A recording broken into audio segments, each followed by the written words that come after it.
Hallo julle, dis alweer ek, dis Marouise en vandag se vlog gaan oor 'n vraag wat ek so baie kry. Is mense wat my vra, hoe het ek begin? Vir my was die maklikste om saam met my favorite song te speel. Ek sal dit op my foon of iets sit in my ore en ek sal probeer naboots dit wat daai drummer gedoen het as hy op die cymbal speel, om dit te probeer naboots en dit oor en oor en oor te speel totdat ek dit reg kry.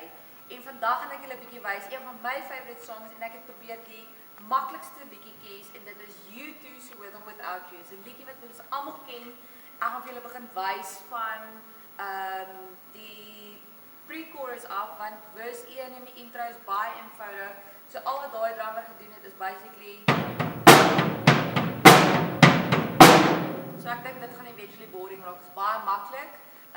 Vir my was altyd die maklikste is om te tel 1, 2, 3, 4 en dan so my bassdrum gaan op 4 wees 1, 2, 3, 4 en my floor tom gaan op die 1 and wees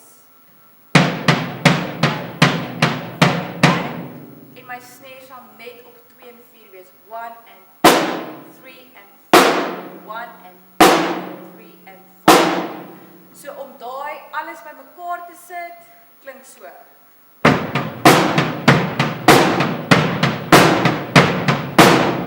Dis baie eenvoudig. So kry jou liedjie by mekaar, luister dit in jou oor. Ek gaan nou vanaf die pre-chorus gaan ek saam speel. Check it out.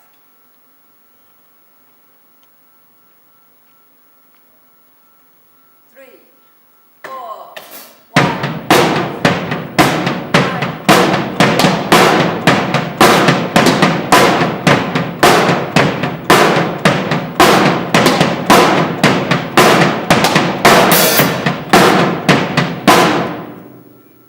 So wanneer jy begin gemaklik raak met daai, kan jy die ekstra tom ingooi, dan klink alles so.